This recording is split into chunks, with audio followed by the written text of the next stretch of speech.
por esta hermosa recepción. Muchísimas gracias a todos los que hicieron posible que yo esté presente hoy en esta hermosa jornada. Gracias, IPAC, por invitarme y ser parte de estos eventos maravillosos en los cuales estamos diciendo a los socialistas que ellos son los que no van a pasar.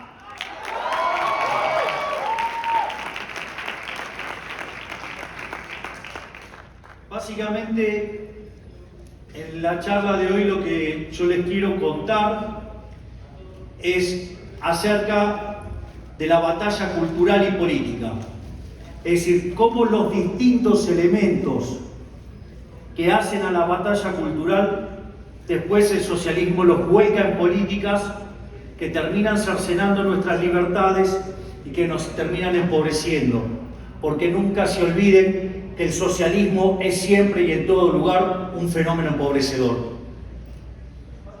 En ese sentido, una vez que cae el muro de Berlín, deja de manifiesto algo que ya todos sabíamos desde 1961, y es que el socialismo real había fracasado. Y la verdad que fue un fracaso en lo social, en lo económico, en lo cultural, y nunca nos olvidemos el pequeño dato de que ese sistema criminal asesinó a 150 millones de seres humanos. En ese sentido, frente a semejantes resultados, no les quedó otra que reconvertirse, y se reconvirtieron en lo que sería el neomarxismo, o lo que es, en términos políticos, que en términos políticos es válido decirlo, en algo así como una suerte de marxismo cultural, y que básicamente lo que hicieron fue trasladar la lucha de clases que ellos sostenían en la economía a otros terrenos. Por ejemplo, uno de los terrenos a donde lo trasladaron fue a esa pelea sin sentido y antinatural que es el feminismo radical. Es decir, la pelea del hombre contra la mujer, o lo que tiene que ver con todo el tema y la temática del LGBT, cuando en realidad asignan derechos y dicen que pelean por derechos que ya existen, derechos que ya están consagrados, derechos que sí fueron logrados por los liberales y que ellos se los apropian, porque ellos dicen que defienden las minorías, y vaya que se trata de defender las minorías, si justamente los liberales somos quienes defendemos la más pequeña de todas las minorías, es decir, al individuo. Pero no se quedaron ahí. Básicamente pusieron las cuestiones raciales, y ahí es la lucha de los blancos contra los negros, o la lucha de los pueblos originarios, o casos todavía muchísimo más sangrientos. Porque otro de los debates y otra de esas peleas que ellos plantean es la del hombre contra la naturaleza. Una de esas peleas es básicamente la discusión del cambio climático, donde básicamente esta gente termina abogando por una cuestión de que los seres humanos dañamos al planeta y que hay que preservar el planeta. Y lo pueden llevar a una situación tan extrema donde mueran todos los seres humanos y solamente quede el planeta, lo cual constituye una contradicción en sus términos, una verdadera ridiculez. ¿O acaso ellos ignoran que el planeta Tierra ha tenido ciclos de temperaturas? Momentos donde las temperaturas son altas, momentos donde las temperaturas son bajas, pero parece que eso lo ignoran. Es claro, estamos en un momento de alta temperatura, pero no difiere del ciclo. De hecho, cuando tomamos el valor promedio de temperatura de este periodo de altas temperaturas, hoy estamos por debajo de ese promedio. Es decir, que toda esta lucha que plantean es una lucha sin sentido, que si bien uno la podría entender y podría ser parte del debate, hay una parte mucho más sanguinaria y atroz con esta pelea, que es la pelea contra la vida, que es esa batalla que ellos llevan a favor del asesinato de los niños por nacer, es decir, ese crimen agravado por el vínculo que es el aborto. Y básicamente se inspiran en ideas que han fracasado, porque ahora, desde que se desclasificaron los archivos de Nixon, sabemos que las ideas sobre las que están basadas son justamente las de los neomalthusianos, que es el Club de Roma, que vienen justamente de Malthus, donde básicamente, ¿qué era lo que proponían los fracasados de los neomalthusianos, el Club de Roma? Decían que como el planeta consumía mucho petróleo, nosotros consumíamos mucho petróleo, eso iba a llevar que en el año 2000 se agotaran esos recursos y que a partir de ahí se iba a producir un gran apagón en la Tierra y que íbamos a terminar en una gran guerra y que nos íbamos a matar entre todos y solamente íbamos a sobrevivir 1.000 millones de seres humanos. Club de Roma, neomalthusianos y toda esta peste, vayan a sacarla del ángulo porque le hicimos otro gol, sí, porque acaba de nacer el ser humano 8.000 millones. Es decir, ustedes son un fracaso. Así es.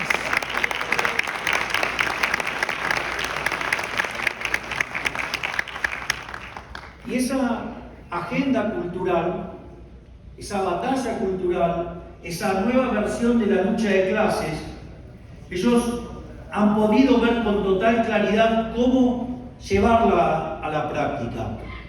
Y en eso es que ellos se han inspirado en los trabajos de Antonio Gramsci. Es decir, ¿y cómo lo hicieron? Lo hicieron cooptando los medios de comunicación, lo hicieron cooptando la educación para lavar el cerebro de las nuevas generaciones y lo hicieron tomando como referentes a los referentes de la cultura.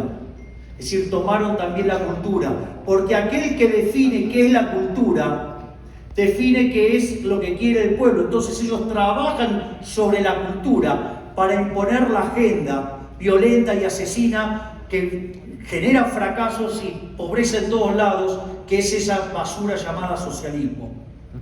Perdón por los adjetivos que a veces se me escapan. ¡Bravo!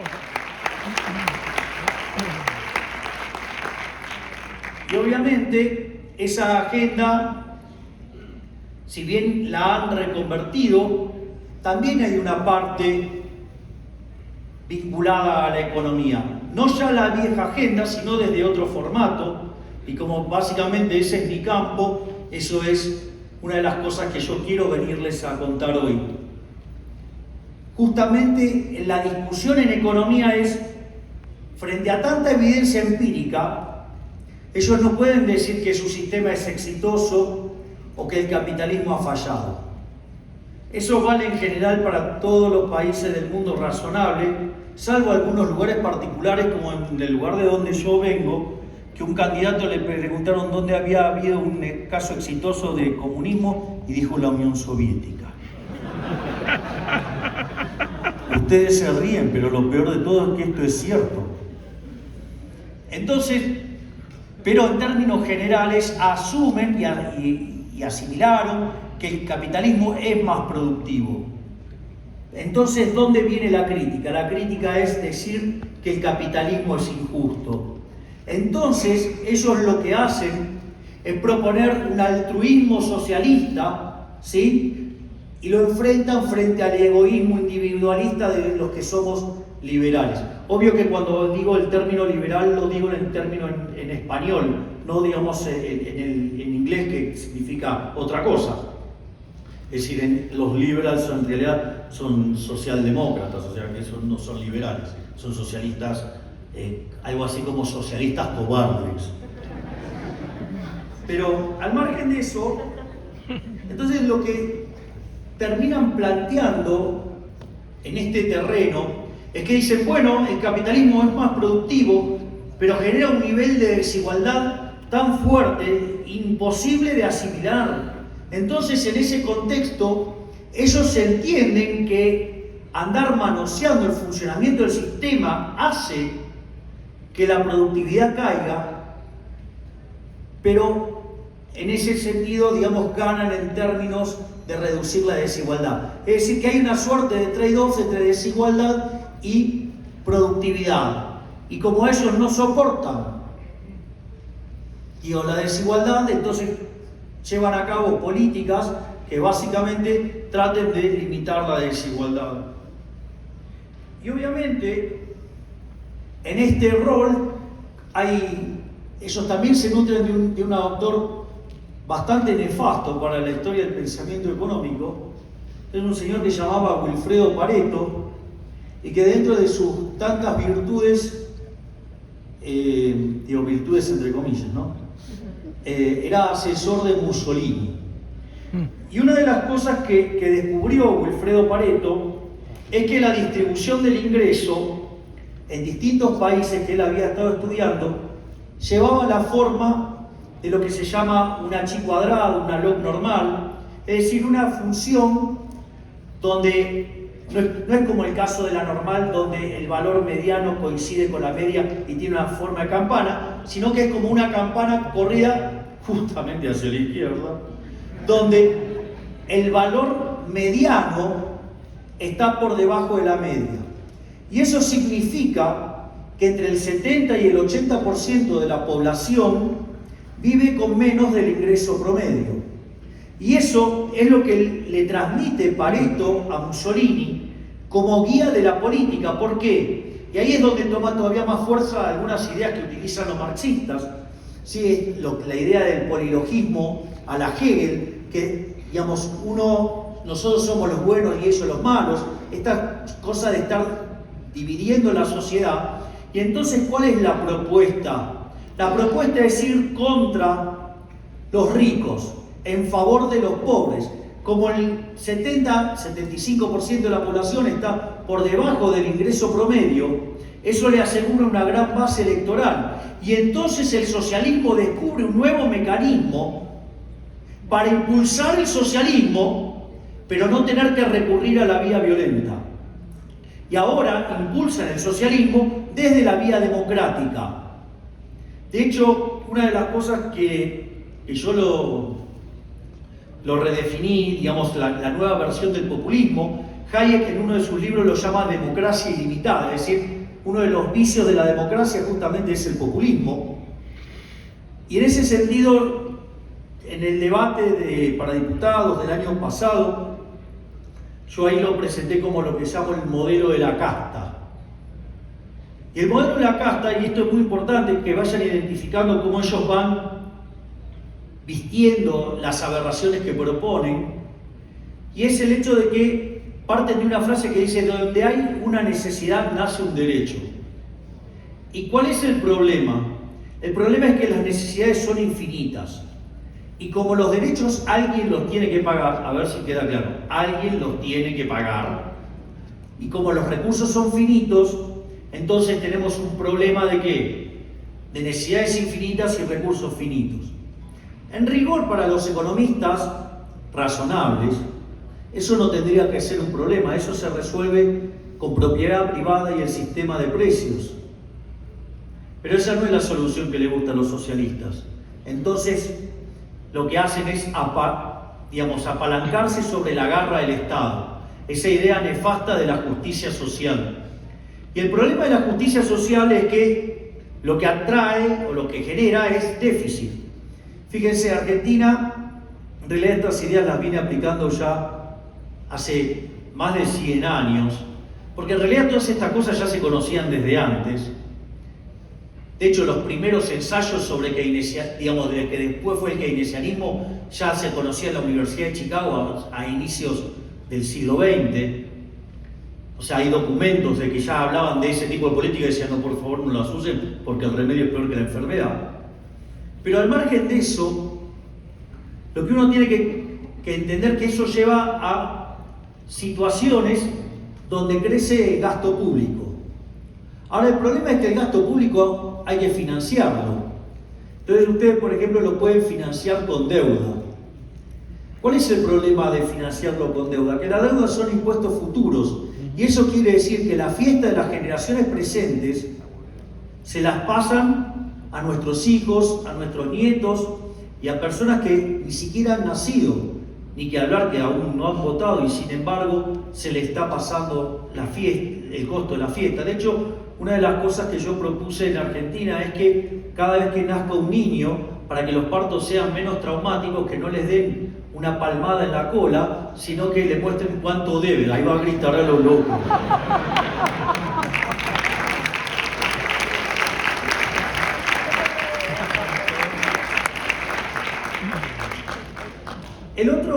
El otro caso, digamos, que también es profundamente inmoral, igual que la deuda, porque imagínense que ustedes se vayan de fiesta y le pasen la cuenta a su nieto, una cosa verdaderamente aberrante. Ahora, veamos, digamos, ¿qué pasa cuando se quedan sin financiamiento? Bueno, lo que le pasa a Argentina. Argentina es un defolteador serial. De hecho, es el máximo defolteador serial de la historia moderna. De hecho, ya lo hemos pasado a Ecuador, ya le hemos sacado 2 cuerpos y vamos por más.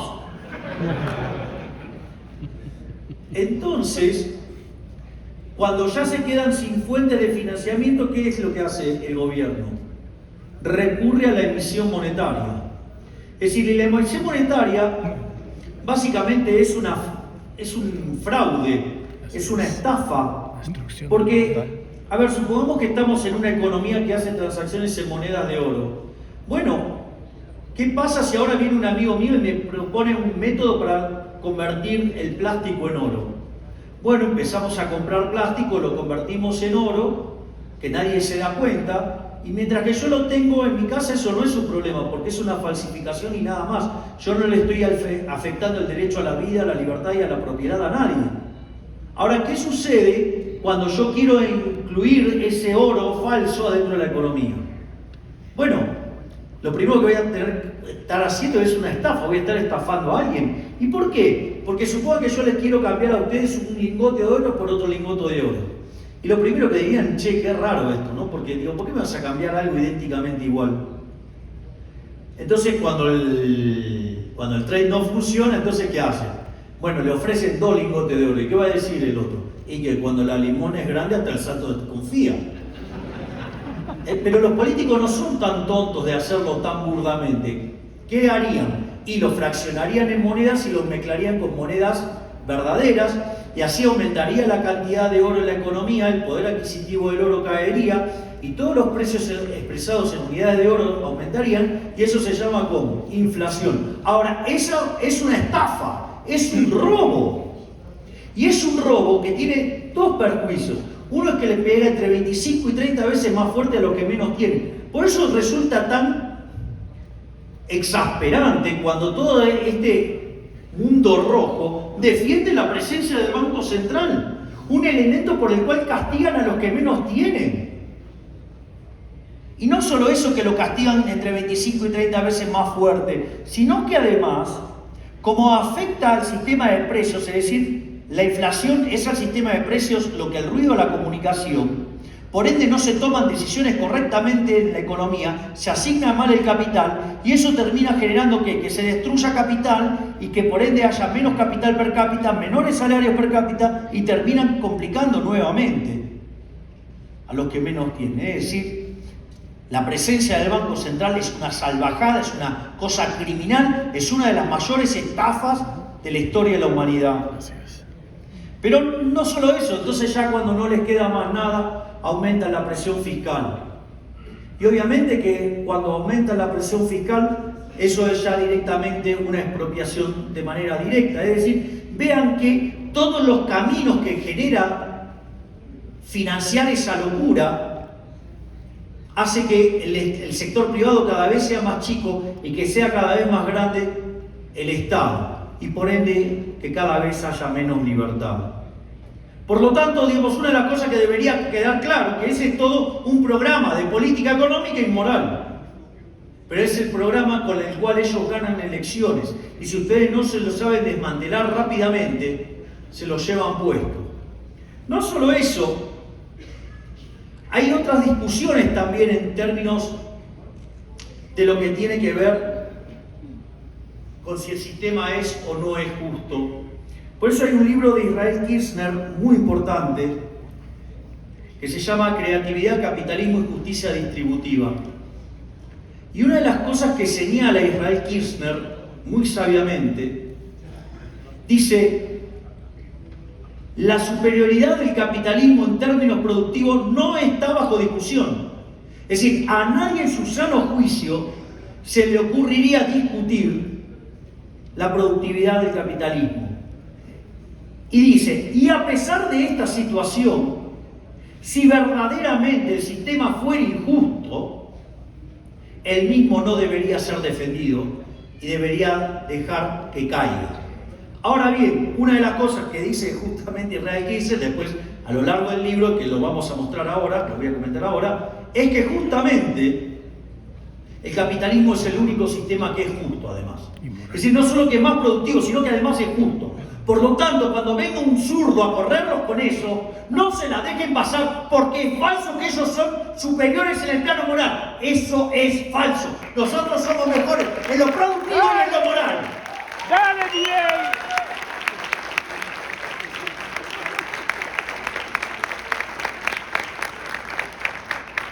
Frente a eso, entonces, lo primero que uno tendría que hacer es, bueno, pero ¿dónde se plantea esta discusión?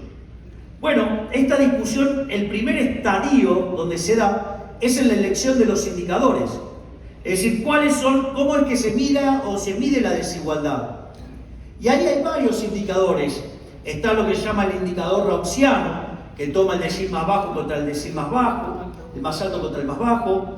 Pueden tener el coeficiente de Gini, pueden tener el coeficiente de Atkinson.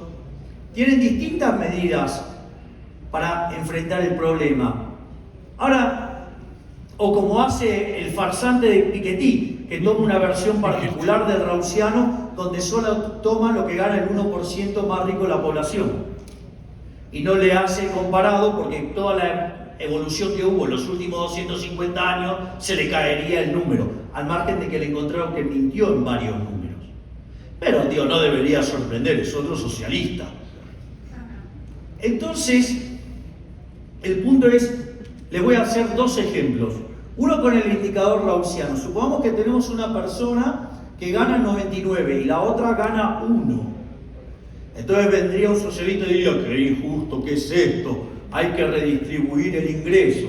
Vamos a sacarle 49 al primero y darle 49 al segundo, y así van a quedar ganando los 250, suponiendo que en el medio no pasó esto de las porosas manos de los políticos, como llamaba Bastiat, cosa que nunca pasa, porque miren cómo viven los socialistas.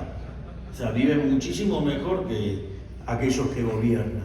Pero al margen de eso es, primero que es un acto violento porque le están robando la plata a uno para dársela a otro. Quiere decir que al mismo tiempo entonces no están siendo tratados igualmente frente a la ley. Entonces lo primero que nos tendría que quedar claro es que la justicia social es injusta, porque está basada en el robo y en el trato desigual frente a la ley. Dos aberraciones que parece que, digamos, a ellos se les pasa de lado.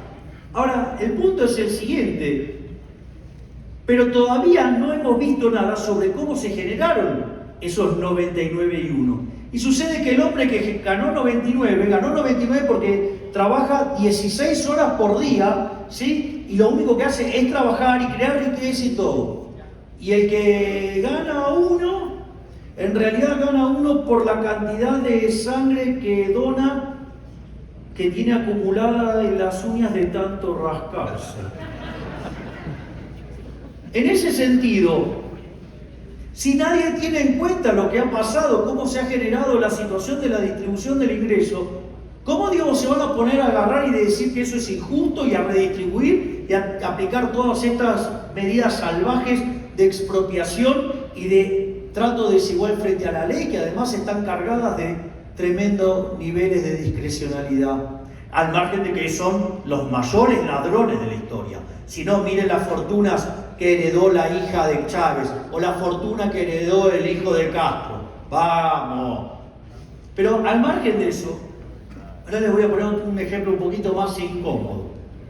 Vieron que, por ejemplo, una de las discusiones que se plantea del feminismo es esto del techo de cristal, que las mujeres son perjudicadas, lo cual es bastante complicado porque ellos suelen ver al empresario como un ser desalmado que lo único que le interesa es ganar plata, que en realidad, como decía Milton Friedman, la verdadera función social del empresario, es decir, es ganar plata. Porque solamente se puede ganar dinero sirviendo al prójimo con bienes mejor calidad, mejor precio. Por ende, digamos, el que gana dinero es un héroe, es un benefactor social. Pero, y fíjense eso, porque si las mujeres verdaderamente ganaran menos que los hombres, ustedes tuvieran que entrar a una empresa y estar lleno de mujeres. Y sin embargo no es lo que pasa. ¿Que acaso los empresarios entonces ahora dejaron de ser desalmados, que solo persiguen ganar dinero? Y en realidad, de vuelta, cuando ustedes desagregan las series, cuando ustedes toman los promedios, ese resultado se da, pero cuando ustedes desagregan las series y miran profesión por profesión y que sea comparable en términos de estudios, en términos de experiencia, el resultado desaparece. Por eso a mí siempre me gusta contar el caso, supongamos que nos encontramos en una situación donde la medicina tiene 11 especializaciones, digamos, obviamente que se distribuyen esas especializaciones de modo igualitario por toda la población, y no, en principio, digamos, el género humano en eso es bastante parecido, y más si miran grandes números. Y ahora tienen 11 especializaciones, y sucede que la mitad de los hombres estudian, o la mitad de las mujeres estudian solamente pediatría, y los hombres estudian las 10 profesiones restantes, digamos, distribuidas igualitariamente. ¿Qué es lo que va a pasar en ese contexto? En ese contexto, la retribución de los pediatras, que en este caso, digo, son todas mujeres, va a estar muy por debajo del promedio. Y la retribución de los hombres que eligieron las otras 10 especializaciones está muy por encima del promedio. ¿Y alguien podría decir que eso es desigual? Si todas las decisiones fueron tomadas libremente, cada uno estudió y se especializó en lo que quería, ¿por qué entonces yo ahora voy a estar metiendo la mano de hierro del Estado para modificar un resultado que surgió naturalmente de un proceso de mercado? Obviamente que si ustedes hacen eso, eso va a terminar mal, porque si empiezan a aplicar las políticas redistributivas les va a faltar especialistas. ¿Para qué? Para cubrir esas 10 especializaciones que tienen muchos menos médicos.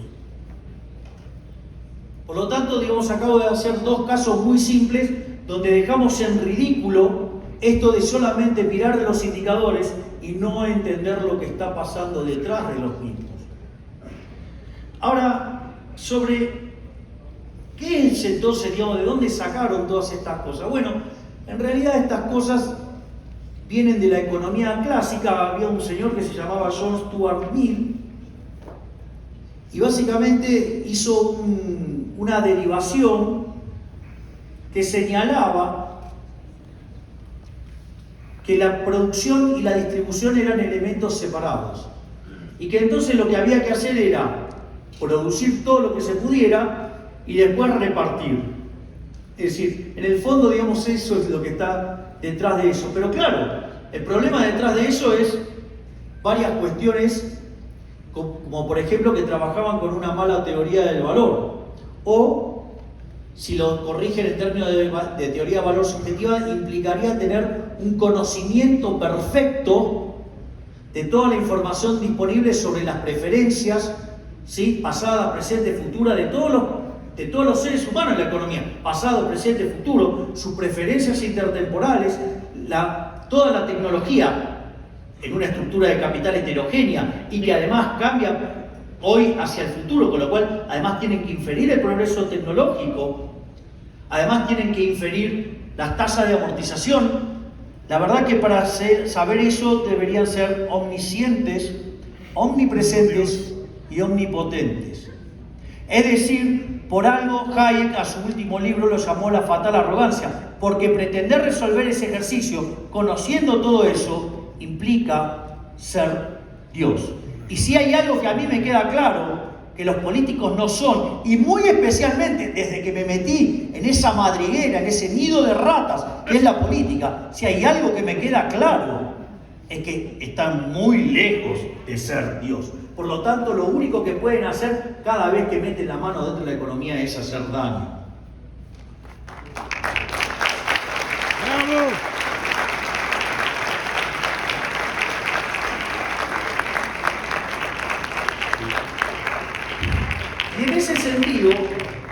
también es muy importante, porque ahora estamos diciendo, bueno, estas son todas las aberraciones del socialismo, y ahora, digamos, o sea, pero todavía no hemos probado que el capitalismo es justo. Y en realidad, cuando ustedes abordan el sistema de libre mercado, ustedes, por ejemplo, van a tener que la retribución de los factores va a venir dada por el valor del producto marginal de ese factor. Por ejemplo, hagamos con el trabajo, el salario va a venir dado por el valor del producto marginal del trabajo. Y ahí intervienen dos dimensiones, la que tiene que ver con la productividad, básicamente el producto marginal, y lo que tiene que ver con el valor, que es el precio del bien que ustedes venden. Y ahí, para determinar el precio del bien que ustedes venden, ahí lo que juegan es las preferencias y la escasez. Si yo, por ejemplo, ahora tomara una botella de agua, ¿qué puede costar? $1. ¿Sí? Ahora, si yo estoy en el medio del desierto, a plena luz del día, ¿cuánto valdría esa botella de agua? Y casi que estarían dispuestos a dar la vida por esa botella de agua. Es más, una vez que se hayan tomado esa primera botella de agua, cuando tomen la segunda, seguramente van a pagar menos. Es más, cuando hayan tomado 50 litros, les llegan a traer una botella, se la tiran por la cabeza. Es decir, entonces, fíjense que aún bienes que son idénticamente iguales, si yo los pongo en condiciones de mercado distintas, valen distinto. Y eso es clave porque si yo puedo hacer un bien muy lindo, muy bonito, pero si el mercado no lo quiere y ese bien no le resuelve el problema a nadie, ¿cuál es el problema? Que su precio va a ser cero y va a caer a la quiebra. Por lo tanto, lo que está reflejando la retribución de un factor es las condiciones de mercado y está reflejando la productividad. En definitiva, lo que están haciendo es una retribución perfectamente justa. Pero una de las cosas también que uno podría llevar este análisis al extremo, que es claro, que es cuando hay información perfecta. Claro, y si hubiera información perfecta, en realidad todo se podría resolver desde una computadora, se resuelve el problema de la optimización y se termina el problema. Ahora, la realidad es que eso es absolutamente ridículo, porque es como que ustedes, cuando ven pasar un automóvil, digan que ese automóvil estaba implícito en la cantidad de caucho, cuero, hierro, vidrio que había dentro de la economía, lo cual es una ridiculez. Es decir, no tiene ningún sentido. ¿Por qué? Y ahí es donde entra con mayor fuerza la hipótesis de Israel Kirzner, que dice, el mercado es un proceso de descubrimiento, es decir, basado en la idea de Hayek, dice, el mercado es un proceso de descubrimiento. Ustedes, cuando Piketty se enoja tanto con la heredera de Peugeot, no, porque, hace 3 modelos malos y va a la quiebra. Es decir, si no satisface a nadie con el producto que vende, va a la quiebra. Si se terminó el problema.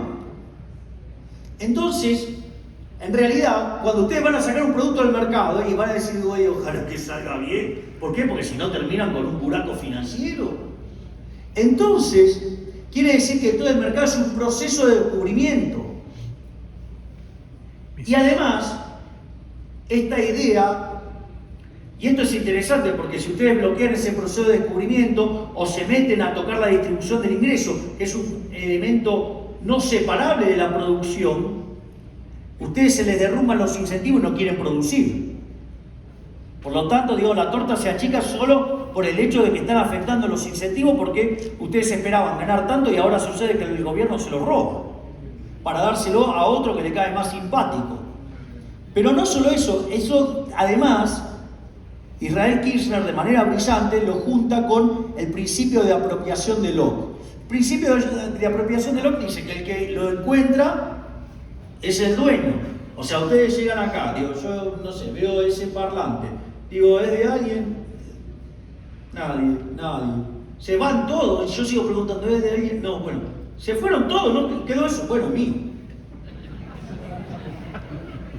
Entonces, si ustedes son dueños del descubrimiento y el proceso del mercado es un proceso de descubrimiento, entonces no existe tal cosa como esa torta, es algo que se genera en términos dinámicos en la misma medida que ustedes van produciendo, y lo más lógico es que ustedes sean dueños ¿de qué?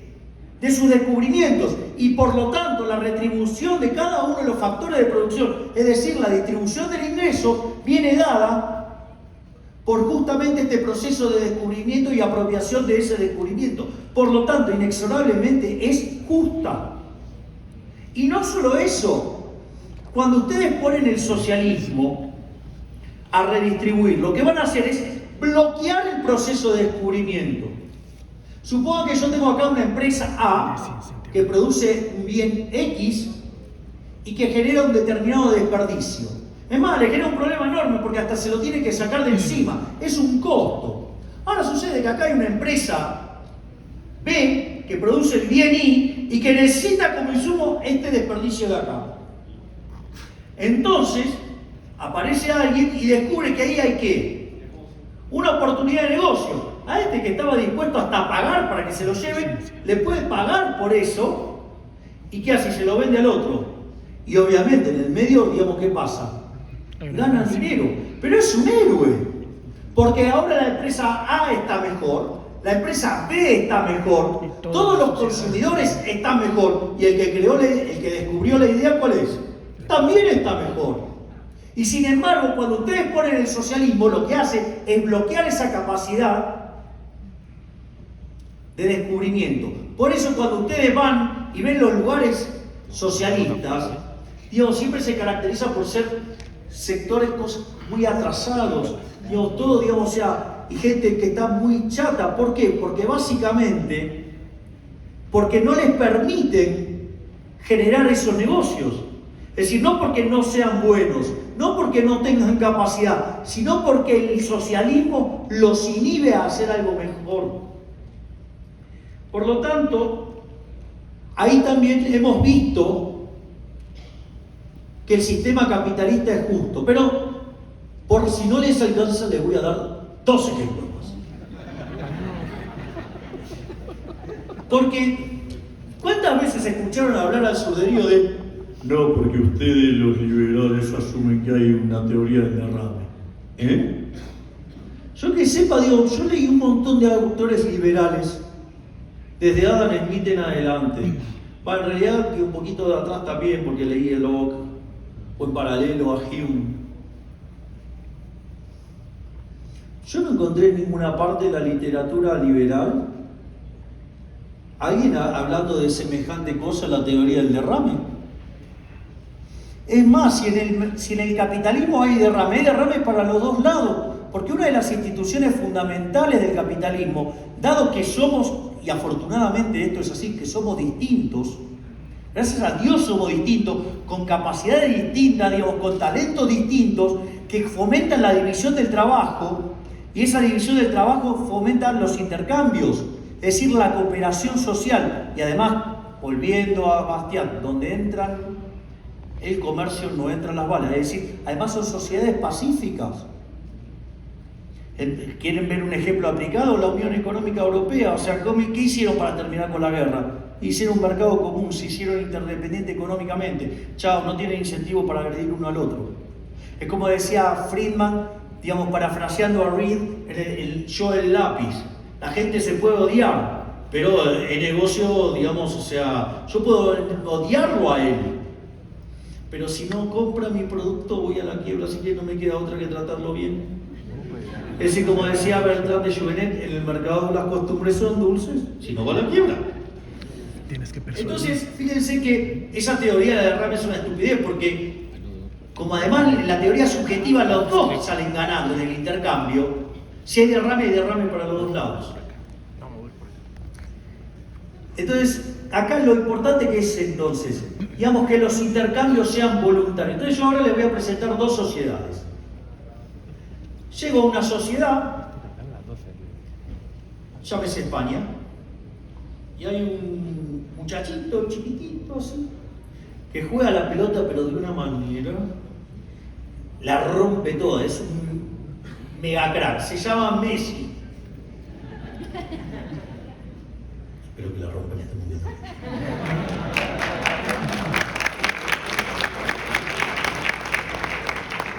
Miren, nota de color. En el único lugar del mundo donde se cuestiona a Messi, ¿dónde creen que es? En Argentina, la sociedad de la justicia social, la sociedad de los envidiosos. Por eso cuestionan a Messi, el mejor de todos los tiempos. Pero hay un artículo que se llama Messi es imposible, se lo sugiero a los que quieran, que muestra que por qué es imposible Messi, porque es el mejor en todas las categorías del juego. No existe un ser humano que pueda ser el mejor en todo. Bueno, sí existe Messi, por eso es imposible que exista algo así. Bueno, en el único lugar donde se lo cuestiona es en Argentina. De hecho, el otro día un periodista dijo, ¿cómo van a estar mirando el Mundial si es estar frente a un televisor mirando correr atrás de una pelota 22 millonarios? Digo, no he entendido nada de la teoría del balón. Digo, si son millonarios porque alguien quiere pagar por verlos. Es decir, yo no soy millonario jugando al fútbol, porque soy un patadura. Digo, y a la gente le gusta el fútbol, entonces paga por verlo a Messi. Y desde que hay televisión ganan muchísimo más. Si los intercambios son voluntarios. Entonces volvamos al caso de Messi. Entonces, ¿qué es lo que pasa? Todos saben que si lo van a tener a Messi, ¿qué va a pasar? Les va a ir muy bien, van a ganar el campeonato, les va a ir fantástico, va a ser todo maravilloso. Entonces, ¿qué hacen todos los clubes? Empiezan a pujar, ¿por qué? Para tenerlo a Messi. Y Messi, como no es tonto, digo, ¿qué dice? Ah, ustedes quieren que yo juegue para ustedes. Bueno, entonces, ¿voy a jugar para quién? Para que me pague más.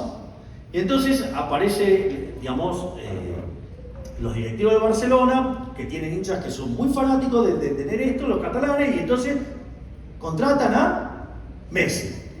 Le van a pagar el equivalente de 2 recaudaciones por mes. O sea, le van a pagar, digamos, van a tener que duplicar los precios.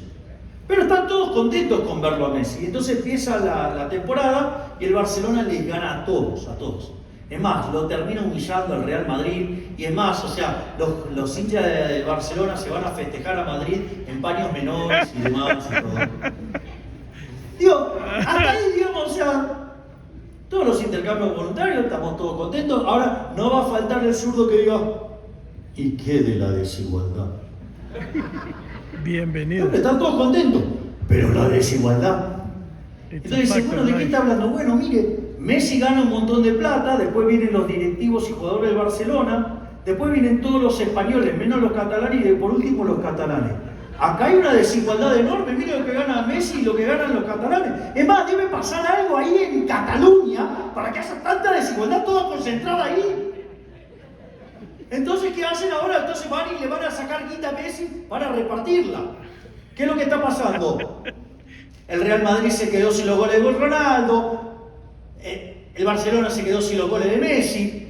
Digo, ¿usted cree que ahora la Liga de España vale lo mismo que antes? No, porque en el medio se metieron los socialistas a pudrir todo, porque todo lo que tocan lo pudren.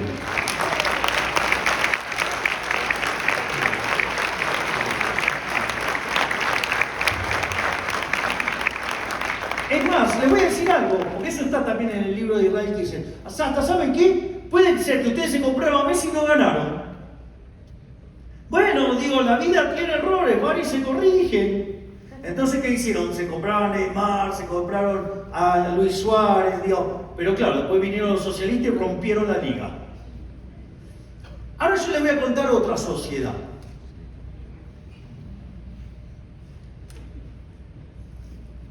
Sucede que decido subir al autobús y decido subir con mi amiga Cristina, que en este caso vendría a ser en México, se podría llamar mi amigo Andrés Manuel. O si fuera en Brasil, mi amigo Luis Ignacio.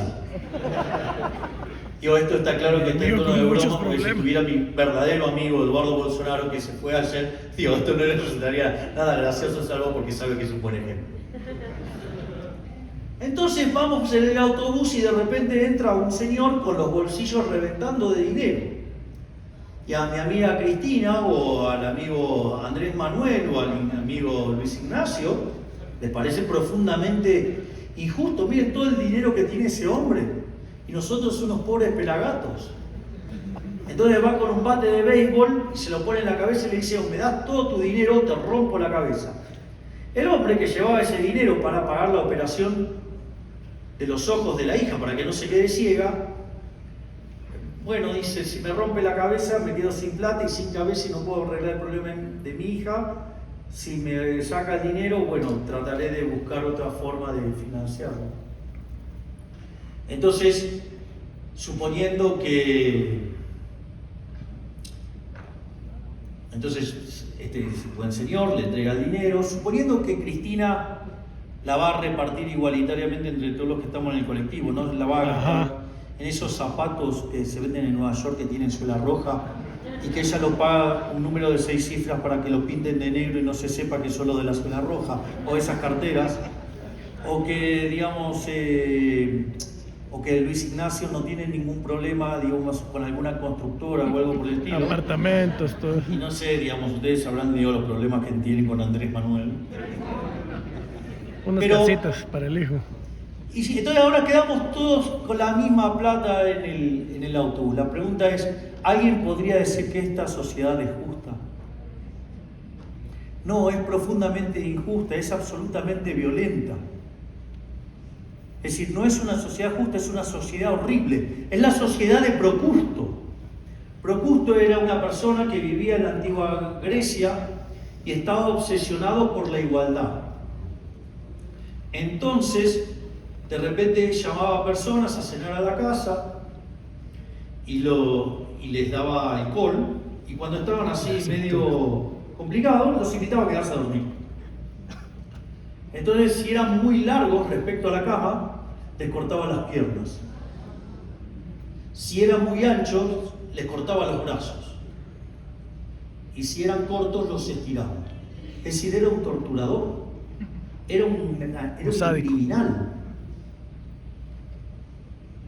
Eso es la tiranía de la igualdad.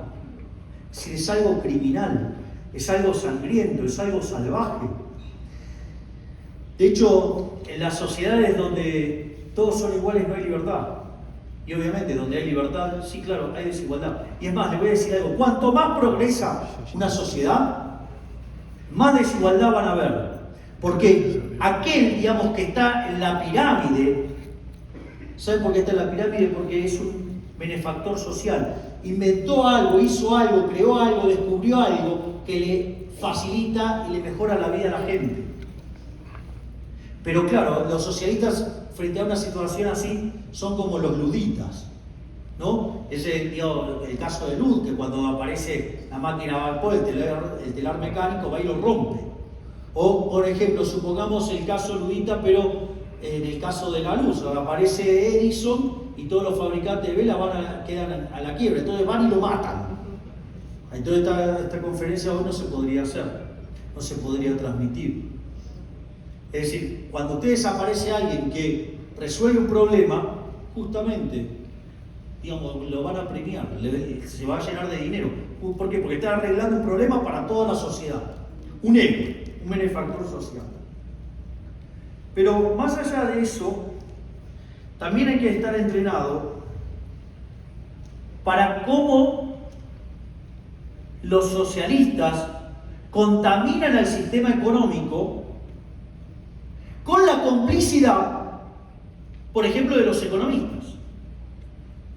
Yo el otro día estaba en una charla y días atrás también hablando con algunos colegas, y yo les decía, ¿a vos se te ocurriría decir que, por ejemplo, una persona como Robert Barro o como Xavier Sally Martin son funcionales al socialismo?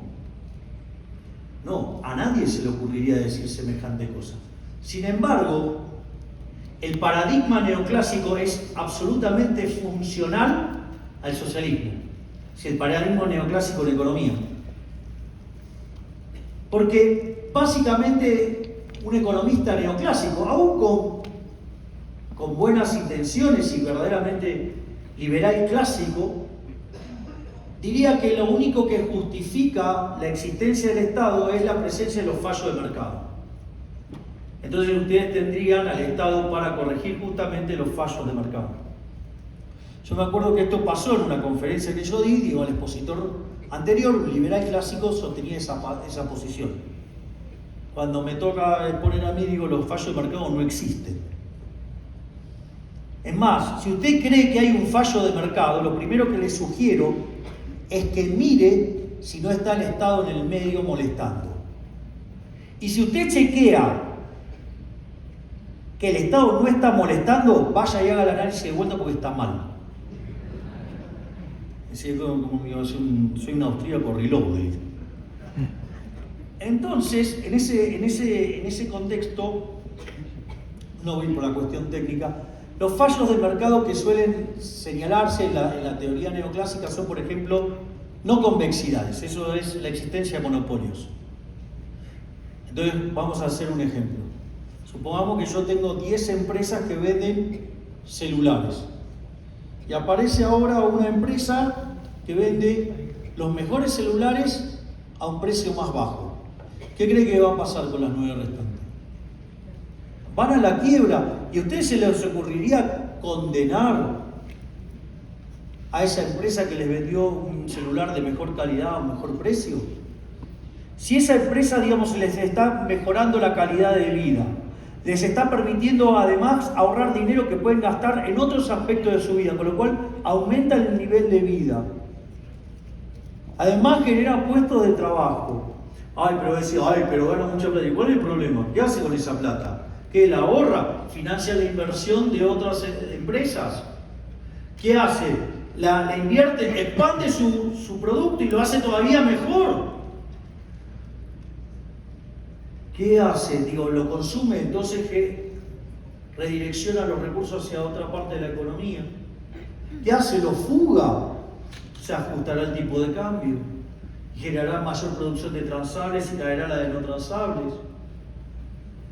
Es más, mire, si es tan malo y tan cruel y tan dañino, mete ese dinero abajo de la tierra. Al sacar dinero de la economía, el nivel de precio de la economía baja, lo favorece a todos. O sea, es un benefactor social. ¿Cuál es la otra aberración de la que hablan? O sea, es el caso de los bienes públicos. Los bienes públicos básicamente son considerados cuando no se da el principio de exclusión y el principio de rivalidad en consumo. Por ejemplo, si yo estoy en este momento tomando un vaso de agua, nadie lo podría estar tomando, o sea, hay rivalidad. Si yo me estuviera comiendo un burrito, yo no se lo podría estar comiendo otro. Y el principio de exclusión es, por ejemplo, la luz. Esa luz me ilumina a mí, pero los ilumina a todos ustedes. Y el que lo está brindando ese servicio no los puede excluir. Por lo tanto, cuando no se puede excluir y cuando no hay rivalidad en el consumo, se trata de un bien público, según la teoría económica. Es decir, fíjese que la luz de un faro es justamente un bien público en esos términos. Porque si alguien la consume, el otro también la puede consumir. Esa luz que está ahí, la consume de este lado y la consume los de este. Y el faro tampoco, si decide iluminar a un barco, no puede excluir a otro. Entonces, durante mucho tiempo, la economía neoclásica se lo presentó como un problema de bienes públicos. Hasta que apareció un día un señor llamado Ronald Coase, un abogado que era profesor en la escuela